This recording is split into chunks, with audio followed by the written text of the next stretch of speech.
Kerajaan Samudera Pasai, salah satu kesultanan Islam pertama di Asia Tenggara, mengundang kita untuk mengungkap rahasianya.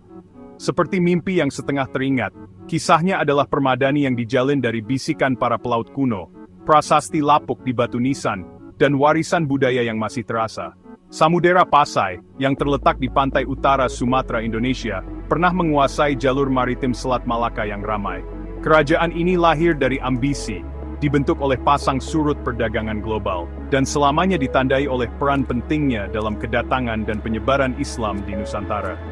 Kisah kerajaan ini bukan sekadar catatan kaki sejarah, ini adalah bukti dinamisme peradaban Asia Tenggara, pengingat akan keterkaitan dunia kita bahkan di zaman kuno, dan sumber inspirasi bagi mereka yang ingin memahami akar dari lanskap budaya dan agama yang kaya di kawasan ini. Asal-usul Samudera Pasai diselimuti perpaduan antara catatan sejarah dan legenda lokal yang memikat. Salah satu kisah yang terkenal menceritakan tentang Merah Silau, seorang pangeran yang bertemu dengan binatang mistis, makhluk mirip singa yang disebut Pasai, saat berburu. Pertemuan yang menguntungkan ini mengarah pada berdirinya sebuah kerajaan, yang diberi nama Samudera Pasai, pada akhir abad ke-13. Bukti sejarah lainnya menunjukkan peran penting Islam dalam asal-usul kerajaan. Dipercaya bahwa para pedagang dan misionaris mengarungi ombak angin muson, membawa ajaran Islam ke pantai Sumatera.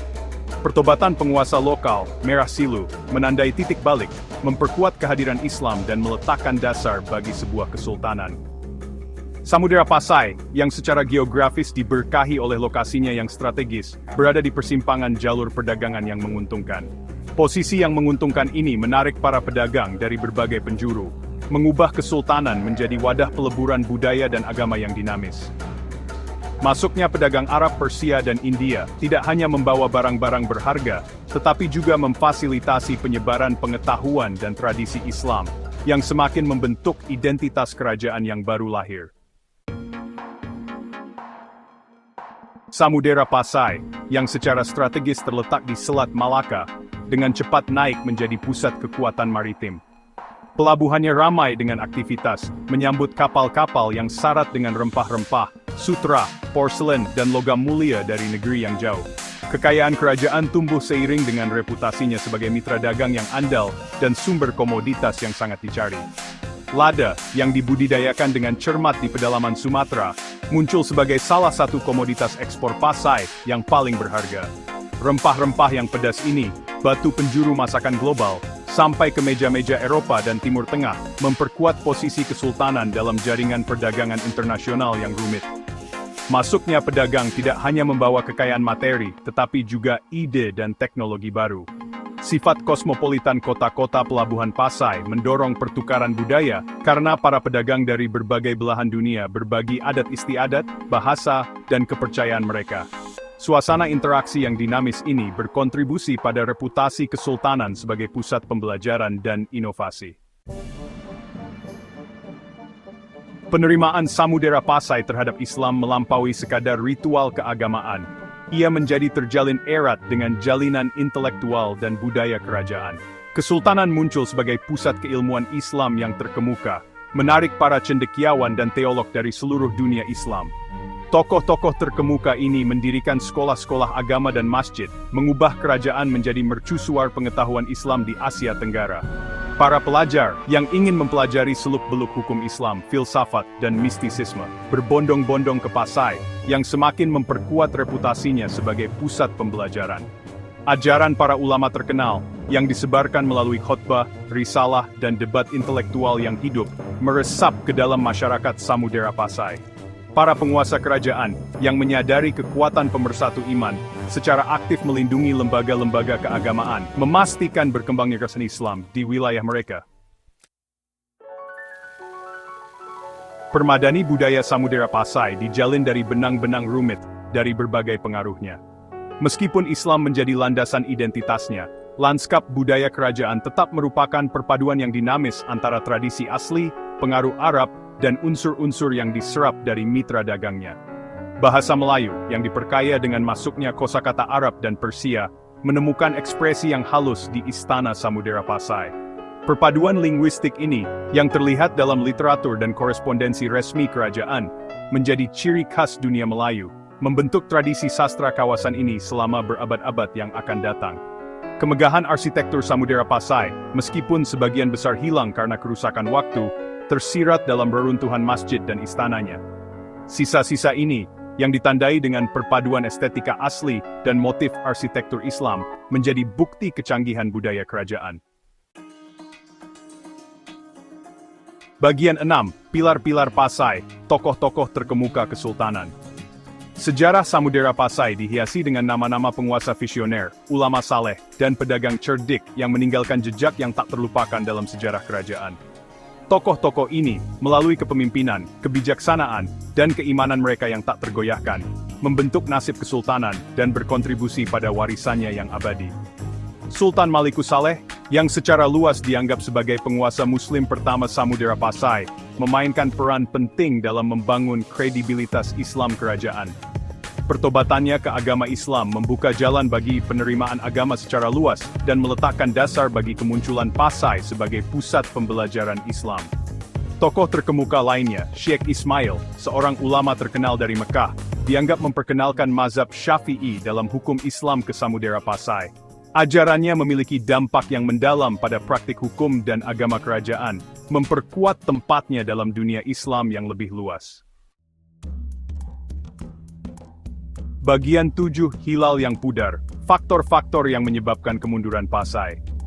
Samudera Pasai yang dulu perkasa, meskipun awalnya menguntungkan dan pemerintahannya gemilang, akhirnya menyerah pada perjalanan waktu yang tak henti-hentinya. Pertemuan berbagai faktor, baik internal maupun eksternal, berkontribusi pada kemunduran bertahap dan akhirnya kehancuran kesultanan. Munculnya kekuatan maritim baru, Kesultanan Malaka, yang secara strategis terletak lebih jauh ke selatan di sepanjang Selat Malaka, memberikan pukulan telak bagi dominasi ekonomi Pasai. Malaka yang agresif dalam mengejar perdagangan dan kemampuannya untuk menawarkan harga yang lebih kompetitif, memikat para pedagang menjauh dari Pasai, mengikis vitalitas ekonomi kerajaan. Perselisihan internal dan perebutan kekuasaan, yang sering menjadi tema yang berulang di istana kerajaan, juga mengganggu Samudera Pasai. Perebutan kekuasaan internal ini melemahkan kemampuan kerajaan untuk secara efektif menanggapi ancaman eksternal dan mempertahankan pengaruh regionalnya. Bagian 8. Gema di Pasir Waktu, menemukan kembali warisan Pasai. Meskipun sisa-sisa fisik Samudera Pasai sebagian besar tersembunyi di bawah pertumbuhan hutan selama berabad-abad, dan kekuatan alam yang tak henti-hentinya, warisan kerajaan tetap ada. Penggalian arkeologi yang dengan susah payah mengupas lapisan-lapisan waktu, telah menemukan petunjuk-petunjuk menggoda tentang masa lalu Pasai yang gemilang, menawarkan gambaran sekilas tentang kehidupan penduduknya, dan kemegahan peradabannya yang hilang.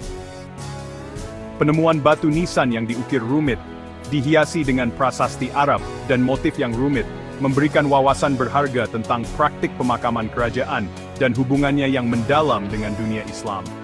Batu nisan yang lapuk ini berfungsi sebagai pengingat yang pedih akan orang-orang yang membentuk nasib Pasai. Upaya yang berkelanjutan untuk menyusun kembali sejarah Samudera Pasai yang terfragmentasi, menyoroti pentingnya melestarikan dan mempelajari sisa-sisa masa lalu. Setiap artefak yang digali, setiap prasasti yang diuraikan, membawa kita lebih dekat untuk memahami kompleksitas kerajaan yang pernah agung ini, dan dampaknya yang abadi pada lanskap budaya Asia Tenggara. Bagian 9. Kesimpulan, daya tarik Samudera Pasai yang abadi.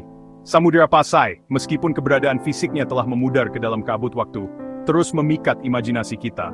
Kisah kerajaan, bukti kekuatan abadi ambisi manusia, pertukaran budaya, dan pengaruh transformatif iman berfungsi sebagai pengingat akan keterkaitan dunia kita, bahkan di zaman kuno. Gema masa lalu Pasai yang semarak bergema melalui pewaris budayanya, dalam bahasa Melayu, yang diperkaya oleh pengaruh Arab, dan dalam kehadiran Islam yang abadi di wilayah tersebut. Kisah kerajaan ini bukan sekadar peninggalan masa lampau, ini adalah benang penting dalam permadani rumit sejarah Asia Tenggara. Warisannya terjalin ke dalam jalinan identitas kawasan ini. Saat kita menggali lebih dalam sejarah Samudera Pasai, kita tidak hanya mengungkap sejarah sebuah kerajaan, tetapi juga refleksi dari pengalaman manusia kita bersama, pengejaran pengetahuan, keinginan untuk terhubung, dan kekuatan abadi pertukaran budaya untuk membentuk arah peradaban. Kisah Samudera Pasai, meskipun bab terakhirnya telah lama ditulis, terus menginspirasi dan menggugah minat, mengingatkan kita bahwa masa lalu tidak pernah benar-benar hilang, melainkan menunggu untuk ditemukan kembali dalam bisikan angin dan gema waktu.